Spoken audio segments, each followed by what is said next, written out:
Bonjour à tous, bienvenue. Merci de vous être connectés pour ce premier webinaire de lancement de l'appel à projet. Donc, je suis Anaïs Ettori, chargée de projet prévention sociale chez Calivi depuis le mois d'avril, en remplacement de Jordan de Oliveira et Mario Nicole avec lesquels vous avez pu échanger précédemment. Et je suis accompagnée aujourd'hui de Sylvie Petit, que je vais laisser se présenter. Merci Anaïs. Alors, bonjour à toutes et à tous. Je me présente, je suis Sylvie Petit, responsable en ingénierie sociale à Calivi, donc, et sur le sujet de la prévention sociale depuis quelques années. Alors, on organise ce webinaire pour vous présenter de façon un peu plus vivante le règlement de l'appel à projet que vous avez dû normalement recevoir pendant l'été, donc pour vous permettre de le bachoter un peu. On va vous repréciser les attendus et surtout vous permettre de poser les questions. On a voulu vraiment un temps court de présentation, d'abord avec un focus sur le rappel des critères, et puis après, plus concrètement, l'inscription en ligne, et puis comment va se dérouler dans le calendrier de l'appel à projet. Donc d'abord, peut-être pour information de notre côté, on a créé un petit sondage que vous allez voir apparaître dans le chat qui doit être sur votre droite, simplement pour savoir si vous avez déjà candidaté à l'appel à projet, si vous avez des habitudes ou pas. Donc, je vous laisse en prendre connaissance. Vous avez dans le même onglet le chat qui vous permettra de répondre aux questions. On a prévu à la fin de chaque séquence de présentation un petit temps d'échange pour prendre toutes vos questions, les lire et puis essayer d'y répondre. Alors, peut-être pour commencer, on prendra les résultats au fur et à mesure du sondage. Je vous laisse le temps de répondre. Vous repréciser quelques éléments sur Calivi. Donc d'abord, ça ne vous aura pas échappé, le Calivi est le nouveau nom du GIE INPA. Donc c'est la structure qui permet la mutualisation des moyens en action sociale des caisses de retraite membres, donc que sont la CARSAT, la MSA, et puis depuis 2024, l'Agir Carco. Donc l'appel à projet sort annuellement sur la lutte contre l'isolement social des personnes âgées. Et il est bien sûr complémentaire à l'action des conseils départementaux et notamment des conférences des financeurs que vous devez bien connaître. Et donc pour l'édition 2025, Calivi continuera d'échanger avec chacune des 8 CDF départementales. Alors, est-ce qu'il y a quelques réponses peut-être sur le sondage? Pas tout de suite. Donc, je vous propose de passer directement aux aspects concrets. Alors, des résultats. 42% d'entre vous n'ont jamais répondu et 38% plusieurs fois. D'accord, donc bon, vous êtes un public un peu mélangé. Vous n'hésiterez pas à poser les questions donc à la fin de la séquence sur les critères. Là, vraiment, j'ai voulu volontairement commencer par l'évidence un petit peu, mais ça me semblait nécessaire de vraiment vous repréciser les critères incontournables parce qu'ils sont le socle de tous les projets qui sont soutenus par Calivi. Donc, on s'adresse d'abord à un public qui est celui des caisses de retraite, donc des personnes retraités et autonomes, donc on est bien sur des GIR 5-6, et pour vous éviter des surprises, notre financement est uniquement à destination de ce public. Donc on a rehaussé le seuil de ce public cible parce que c'est vraiment la cible principale de notre financement et de notre structure. Donc maintenant, elles doivent représenter 50% du public cible. Ensuite, on s'adresse évidemment à des personnes isolées. On vous a remis en haut à droite donc la définition un peu officielle de l'isolement social pour éviter les différentes interprétations. Donc, on est bien sur une personne qui, du fait de relations durablement insuffisantes, est en situation de souffrance et de danger. Donc, a fortiori, c'est pas une personne qui aujourd'hui participe à vos activités, voire même elle n'est pas identifiée par votre structure. Donc, c'est pour ça que le repérage sera un point vraiment d'attention pour nous pendant l'instruction de votre projet. Et enfin, troisième critère incontournable, on a la régularité de l'action et puis sa dimension collective. Donc, on attend qu'une partie du projet ait une fréquence à minima mensuelle, même si le financement peut aussi contribuer à quelque chose de plus ponctuel. Par exemple, si vous avez le montage d'une pièce de théâtre avec des répétitions régulières, et que le financement peut aussi contribuer à la représentation à la fin du cycle. Et dans la même logique, pour la dimension collective, une partie du projet doit être en groupe, même si y a un accompagnement individuel qui peut être envisagé pour préparer la transition vers le collectif. Donc, par exemple, les binômes intergénérationnels, il y a d'abord une relation individuelle qui se crée avant d'aller vers une action en groupe. Donc, vraiment, tous les projets doivent répondre à ces 3 critères socles. Ensuite, je vais passer en revue différents critères. Donc, d'abord, les critères en termes d'activité. Donc, les activités éligibles, on y revient, on est bien sur la prévention de l'isolement social et non pas la prévention en santé. On est aussi sur des projets spécifiques. Et donc, on ne va pas financer un panel d'activités qui sont sans lien les unes avec les autres ou des activités habituelles de votre structure. On vise vraiment le projet qui a pour but de rompre l'isolement des personnes âgées. Donc, à contrario, sur l'inéligibilité des activités qui font l'objet déjà de prévention par les caisses de retraite, simplement pour éviter en fait les doubles financements. On a mis cette année les ateliers numériques, et donc en fait on l'entend comme un cycle d'ateliers exclusivement dédié à la prise en main d'un outil numérique ou alors d'être à l'aise avec une démarche en ligne. Ça exclut évidemment pas le recours à des supports numériques pour vos projets, mais c'est vraiment voilà cette acculturation numérique qui est inéligible sur cette édition. On ne peut pas financer non plus la formation de vos professionnels et les aides techniques et individuelles. Donc, bien sûr, le règlement fait état de la liste complète de toutes ces activités et notamment la liste des thématiques de prévention déjà assurées par les caisses de retraite. Et enfin, dernière slide sur les critères avec les règles budgétaires avant de vous laisser la parole pour les questions. Donc, si vraiment vous avez déjà des questions qui émergent sur ces premières slides, je vous laisse les poser dans le chat.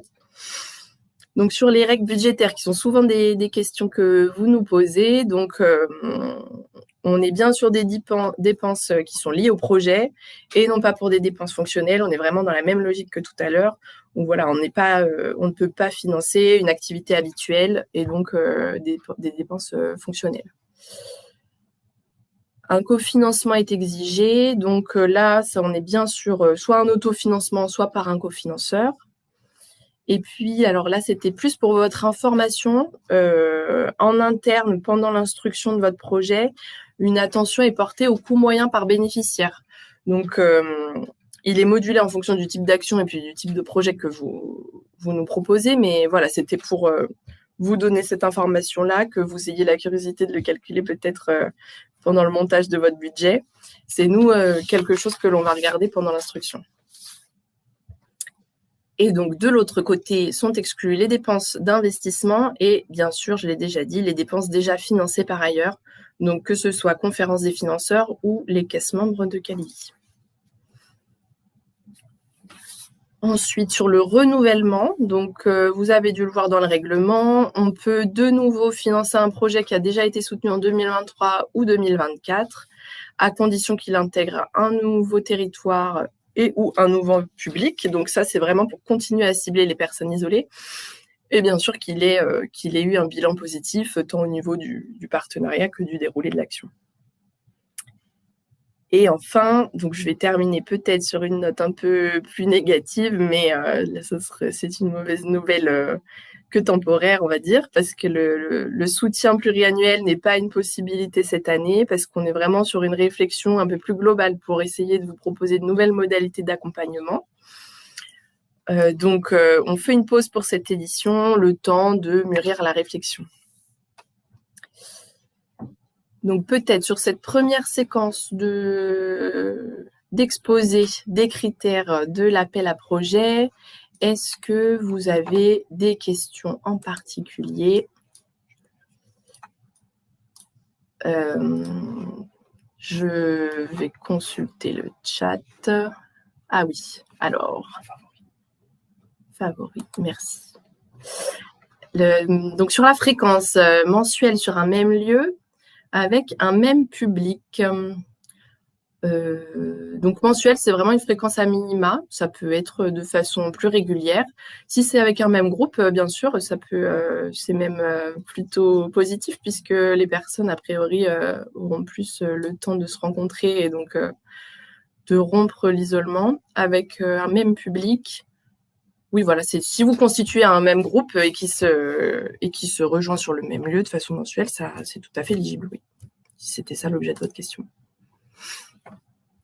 Est-ce que vous aviez d'autres questions sur les critères, peut-être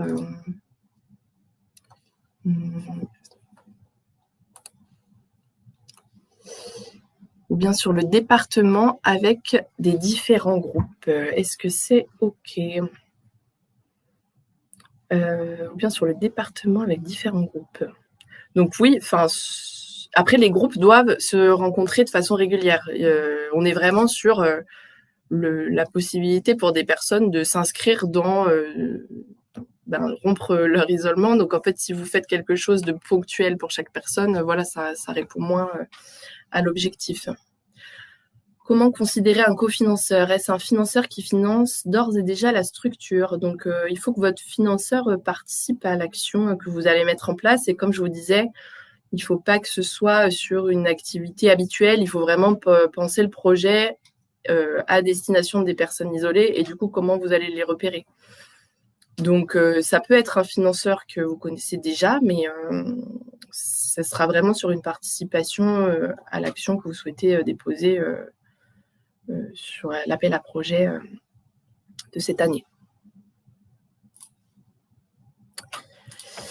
Si un autre projet est déjà financé par la conférence des financeurs de septembre 2024 à mars 2025, un autre projet pourra-t-il être validé par vos services? Donc, si on est... donc, vous êtes sur le même projet financé par la CDF de septembre à mars 2025. Un autre projet pourra-t-il être validé par votre service? En fait, il peut y avoir, s'il y a deux cas de figure, soit vous êtes sur un autre projet complètement différent. À ce moment-là, ça pose pas de question. Soit vous êtes sur une action qui a déjà démarré et du coup, simplement l'action, les postes budgétaires, si vous voulez, doivent pas être doublement financés. Nous, c'est vraiment l'attention qu'on aura. Donc, si vous avez je sais pas, ça couvre 50% de votre budget. Nous, on pourra venir en complément à 50%. Donc, il faut vraiment pas que, en fait, l'action soit financée deux fois.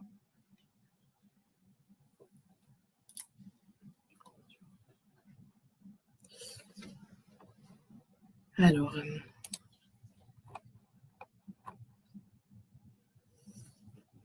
est-ce que vous avez d'autres questions? Si vous voulez compléter peut-être.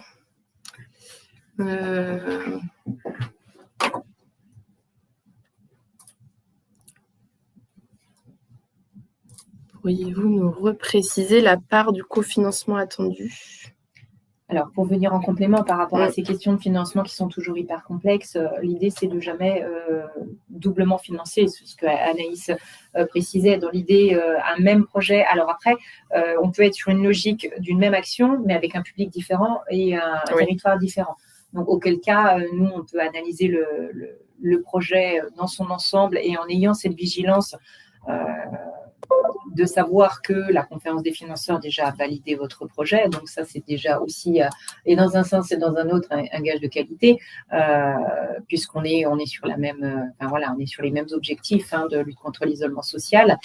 Donc, à partir de là, on est vraiment dans le fait de valoriser le cofinancement et jamais le double financement. L'idée, c'est de jamais financer deux fois les mêmes actions avec le même public. Donc voilà, par rapport à ça, j'espère que c'est plutôt clair pour vous, mais n'hésitez pas à reposer des compléments de questions au besoin. Peut-être sur la part du cofinancement, du coup, attendu. Oui, effectivement. Et il ne faut pas oublier, pour compléter, Anaïs, vous avez complètement raison, il ne faut pas oublier que cette année, on est sur un public minima de 50% de GIR 5-6, de public autonome. C'est-à-dire que si vous nous proposez un projet, où on est sur 50% géré autonome et 50% public moins autonome, donc public vivant en EHPAD par exemple, nous on ne pourra pas aller au-delà du public qui est ciblé. Ça veut dire que potentiellement il y a toute légitimité à ce que des cofinanceurs financent la partie qui ne sera pas éligible dans le cadre de notre appel à projet. Je ne sais pas, Anaïs, si vous vouliez recompléter ou si… Non, c'est vrai que oui, ça fait partie de ce que je disais sur les critères vraiment incontournables et vous dire voilà, que nous, c'est vraiment le public cible, c'est celui des caisses de retraite et que ça fait partie de la cible du financement, quoi. Donc, c'est vrai que c'est peut-être quelque chose qui n'était pas assez mis en avant. Là, voilà, on voulait vraiment repréciser pour pas qu'il y ait de surprise au moment des notifications.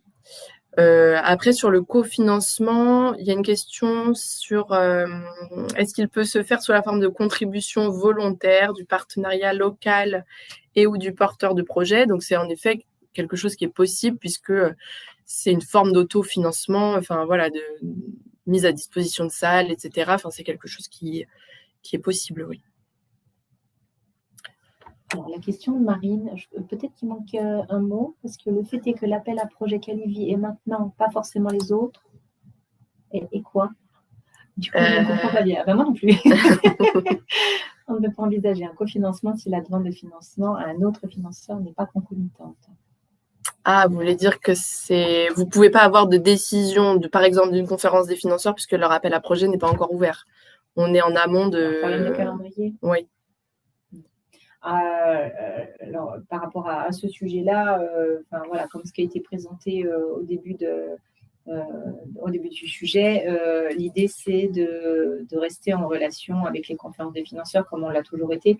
Donc, on s'échange, on partage des échanges en fonction des projets qu'on reçoit, des dossiers de demande de subvention.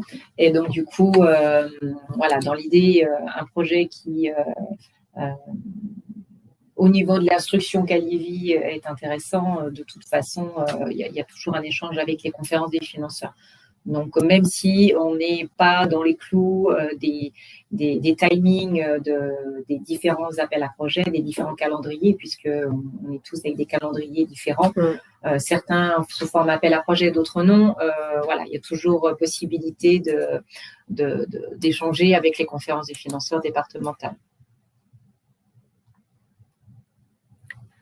Ensuite, peut-être une autre question sur le repérage des personnes isolées, qui peut prendre beaucoup de temps, notamment en milieu rural, et ça, on le sait. Donc, est-il possible de valoriser les coûts salariés que ça représente dans l'appel à projet? Donc, bien sûr, évidemment, parce que c'est vrai que c'est vraiment quelque chose que nous, on attend de voir préciser dès la candidature, parce que ça fait partie de la difficulté de cette thématique-là, de l'isolement des personnes âgées, c'est-à-dire les repérer et les convaincre de venir à vos actions.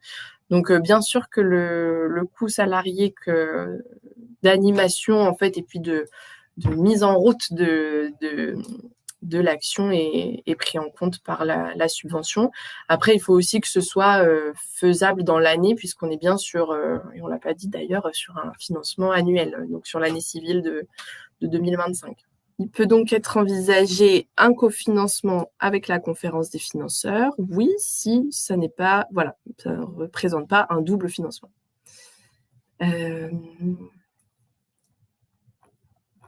Vos alertes sur le son et c'est tout bon. Donc, OK. Est-ce que vous avez d'autres questions supplémentaires sur ces critères, sur les règles budgétaires? Des regrets sur cette partie-là? A priori, non. Donc, je vais passer à un deuxième temps un peu plus concret, donc vraiment centré sur l'édition 2025 et le dépôt de la candidature en elle-même. Donc, cette année, on a choisi comme thématique les projets participatifs qui impliquent les retraités bénéficiaires dans la construction du projet. Donc, on a choisi cette thématique parce que souvent, les projets construits de cette façon sont des beaux projets pour nous, parce qu'ils évoluent dans le temps, parce qu'ils s'adaptent aux personnes et qui mêlent bien tous les critères dont on vient de discuter. Donc, c'est bien une préférence qui sera accordée à ces projets-là, même si, bien sûr, si vous avez un autre projet qui est en cours, vous pouvez le déposer. Concernant le calendrier de dépôt de l'édition 2025, donc l'appel à projet est ouvert depuis mardi. Ces 2 webinaires en début de période pour vous informer, et puis on y reviendra. La clôture des entretiens conseils au 15 octobre. Vous avez ensuite jusqu'au 29 octobre pour déposer vos dossiers complets sur la plateforme. Et ensuite, l'instruction s'opérera sur la fin d'année avec une commission d'attribution et le versement des premiers acomptes en début d'année 2025, avec une attention pour nous de faire au plus vite sur cette période parce qu'on sait que voilà, ça implique forcément un décalage du démarrage de vos actions dans l'attente de notre décision. Je voulais ensuite vous faire un focus sur l'entretien conseil, puisque ça a été expérimenté l'année dernière et que ça a vraiment, il y a eu vraiment un bilan positif tant dans l'échange avec vous que sur la qualité ensuite des dossiers qui nous ont été transmis. Donc c'est bien une étape obligatoire qu'on a intégrée à la candidature, mais qui est désormais intégrée à la plateforme. Donc je vais vous le présenter après. L'objectif de cet entretien, c'est de vérifier l'éligibilité de votre projet au règlement. C'est voilà vraiment que vous ayez la possibilité de nous le présenter de vive voix, qu'on puisse mieux se comprendre et puis articuler les critères, nous, nos attendus et voilà le cadre de votre projet à vous. On vous demande d'être particulièrement vigilant à réserver un créneau par projet déposé. Donc, si vous avez un projet cuisine et un projet découverte artistique, voilà, vous prenez bien 2 rendez-vous, vous soumettez 2 formulaires, simplement pour qu'en fait on centralise la conversation et l'échange sur un seul projet et une demande de subvention. Donc, concrètement, comment faire ? Je vous ai mis des petites captures d'écran. Donc, sur la préinscription, qui est cette nouvelle phase qui comprend l'entretien conseil, donc intégré à la plateforme dont vous avez peut-être l'habitude, donc notre plateforme en ligne. On a mis un court formulaire qui permet de renseigner les éléments essentiels de votre projet en amont de l'entretien, comme ça nous permet aussi de le préparer. Donc tout ce que vous y mettrez sera lu attentivement. Et donc pour vous préinscrire, il ne faut pas que vous mettiez trop de barrières. Vous n'avez pas besoin d'avoir finalisé tous les aspects du projet. Donc, si la localisation n'est pas encore exacte, si vous êtes encore en recherche de partenariat, c'est pas bloquant pour vous préinscrire et demander un entretien conseil, même si, bien sûr, vous devez avoir dépassé le stade de l'idée pour vous inscrire et puis avoir travaillé la faisabilité de votre projet. Donc, ça, c'est pour le formulaire. Et sur la même page, se déroulera la réservation. Donc, on a mis un module de réservation en ligne. On l'a intégré à la plateforme, mais ça repose pas sur le même outil. Donc, ça explique pourquoi vous aurez à renseigner une nouvelle fois, simplement vos coordonnées et le titre du projet. Ça devrait pas être trop fastidieux, mais c'est surtout, je voulais appeler votre attention sur le fait que vous allez devoir valider les 2 modules, donc à la fois le créneau horaire et puis le formulaire de préinscription que vous avez renseigné avec les éléments de votre projet. Ça vous fait un double clic. Si vous oubliez un des 2, ça serait dommage. Mais en fait, on a fait ce choix, ça évitait de vous faire naviguer entre différentes pages. Donc voilà, si vous avez des retours d'expérience à ce propos, on est encore, ce sera en expérimentation, donc voilà, ça on sera preneur. Et donc, vous pouvez d'ores et déjà prendre rendez-vous et jusqu'au 15 octobre uniquement, comme je vous le disais tout à l'heure. Donc vraiment, je vous invite à ne pas tarder à prendre rendez-vous puisqu'on s'est fixé quand même des délais contraints et le but, c'est quand même d'avoir au fil de l'eau le dépôt de vos candidatures et de vos premières préinscriptions. Donc, les créneaux seront forcément limités. Donc, voilà, je vous invite vraiment si vous avez un projet, déjà une idée de candidature, à prendre rendez-vous rapidement. Donc, voilà les précisions que je voulais vous apporter sur cette nouvelle phase. Ensuite, on a fait quelques modifications de la plateforme plus globalement, donc dans une volonté de vous simplifier le dépôt de projet. Donc, les habitués devront voir du changement. puisqu'on a allégé le dossier de candidature, on a permis un pré-remplissage de ce dossier de candidature complet sur la base des éléments de votre préinscription. Et puis, en dernière phase, vous aviez à joindre des pièces justificatives, donc tout ce qui est statut, etc. Donc, désormais, elles pourront être enregistrées sur votre compte et donc vous pourrez les réutiliser sans avoir à les retélécharger à chaque fois. Donc, on espère que ça vous simplifiera la vie, que voilà, le déroulé sera plus fluide. Donc, sur cette phase d'inscription, vraiment un peu plus technique, je vous laisse la main pour poser d'éventuelles questions sur cette aussi nouvelle étape d'entretien conseil.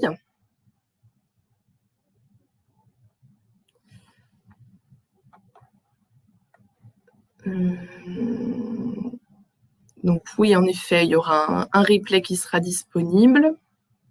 Est-ce que vous avez des questions sur cette phase-là, enfin sur l'utilisation de la plateforme, le calendrier? Si vous avez des regrets? Non? Bon, tout est très clair. On attend donc vos candidatures et vos préinscriptions.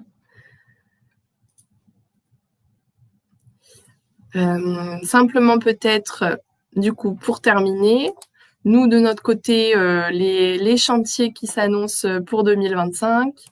Donc, on s'engage ici à une animation de réseau plus régulière pour répondre à vos besoins. On a d'ailleurs un questionnaire qui est toujours en ligne qu'on vous a fait parvenir pour savoir quelle thématique vous intéresserait justement dans une animation de réseau un peu plus régulière. On est en réflexion sur un accompagnement, voilà, ce que je vous disais tout à l'heure aussi par rapport au pluriannuel, d'améliorer l'accompagnement proposé après que Calivi ait évalué son appel à projet par un cabinet de conseil. Et puis, on s'oriente vers l'évaluation d'impact social, donc qui devrait vous intéresser aussi.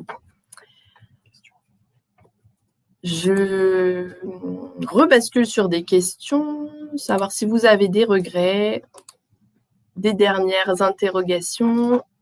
Alors, une question sur la première partie, y a-t-il un minimum de séances mensuelles? C'est une bonne question. Simplement, ça dépendra de la durée de l'action, j'imagine. On n'a pas de durée minimale, même si après, le but, c'est quand même que les personnes se retrouvent assez fréquemment. Donc, on n'est pas sur de l'événementiel, sur du ponctuel, ce que je vous disais précédemment. Mais par exemple, on a financé des projets estivaux qui ne durent que sur quelques mois de l'été. Et donc, en effet, il n'y a pas un nombre minimum de séances, mais en tout cas, ça dépend de la durée de l'action. Je ne sais pas si ça répond à votre question.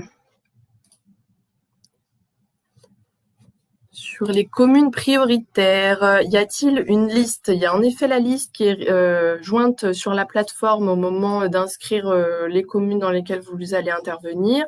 C'est nous quelque chose, on portera une attention à ces communes prioritaires, même si c'est pas forcément une obligation de s'y inscrire. Ça reste un vrai bonus puisqu'on sait que ces communes sont identifiées comme étant particulièrement fragilisées. Donc la liste restera accessible, oui, quand vous déroulerez le dossier de candidature complet sur la plateforme.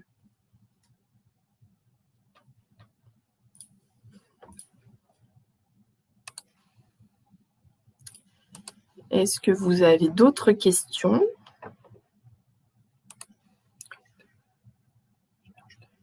Alors, si je comprends bien, la question d'aller vers des personnes isolées puis de leur permettre de participer à la construction du projet, l'idée du projet peut donc venir du groupe et non pas de nous-mêmes. Exactement, c'est la thématique de cette année. Donc même si on souhaite pour que vous puissiez candidater, que vous ayez déjà un cadre avec peut-être une idée, des suggestions ou alors des idées d'animation pour justement faire émerger les idées du groupe. Mais c'est en effet le principe de cette thématique de projet participatif. c'est que voilà, il y a peut-être une idée générale d'organiser je ne sais quel événement, mais que l'organisation repose et puis les détails reposent sur les volontés du groupe que vous allez réussir à rassembler.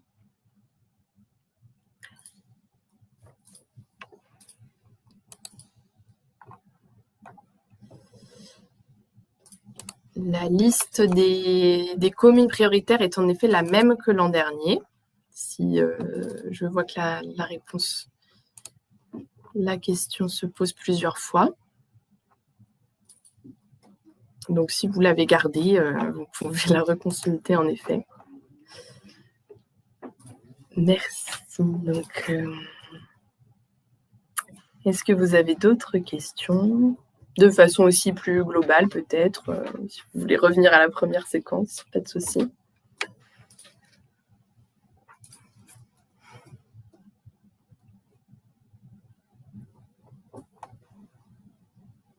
Ah oui, Kevin vous transmet avec brio le lien vers le questionnaire, puisque en effet, c'était quelque chose qu'on nous a transmis pendant l'été pour vous sonder sur les thématiques qui pourraient vous accompagner par rapport à l'accompagnement qu'on peut vous proposer. Donc, n'hésitez pas à le remplir. Ça nous aiguillera aussi de notre côté. Ensuite, Dominique nous pose une question. Est-ce que le projet peut malgré tout intégrer des bénéficiaires du même projet précédent ? Donc oui, a priori, il peut. Enfin voilà, c'est une possibilité, même si en effet, le but pour les renouvellements, parce que j'imagine que c'est votre cas, c'est de proposer, enfin de toucher de nouvelles personnes isolées et donc au moins renouveler en partie le groupe ou alors s'étendre, enfin faire plusieurs séances, s'étendre géographiquement. Enfin voilà, c'est à vous de voir ce qui est faisable, mais oui, il peut y avoir en partie des personnes qui ont déjà participé, mais pas uniquement.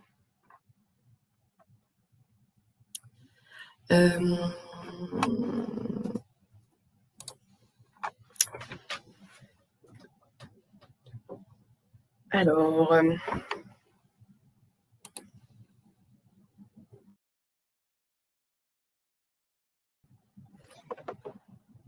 donc l'idée, c'est vraiment, oui, pour cette édition, de déposer un projet co-construit avec les bénéficiaires si vous souhaitez vous inscrire dans la thématique, si c'est faisable de votre côté, même si voilà, ce sera une préférence pour ces projets-là.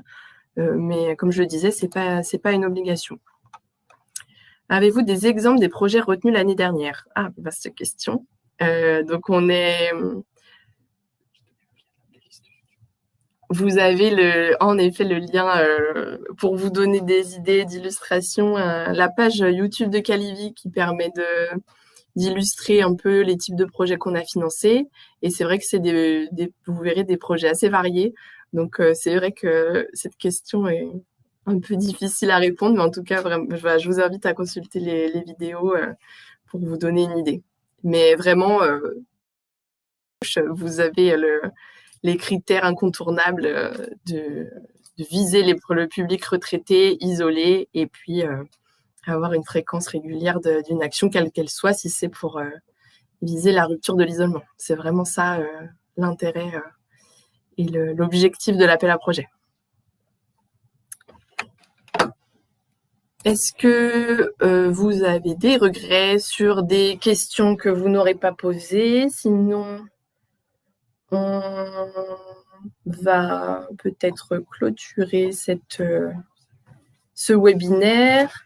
On reste disponible, bien sûr, pour des nouvelles questions si jamais vous n'avez pas pensé à une question après ce webinaire. On va essayer d'alimenter une foire aux questions sur la page d'actualité du site, qui est sur le site Calivi. Donc voilà, vous pourrez aussi consulter les réponses qu'on va faire au prochain webinaire de la semaine prochaine.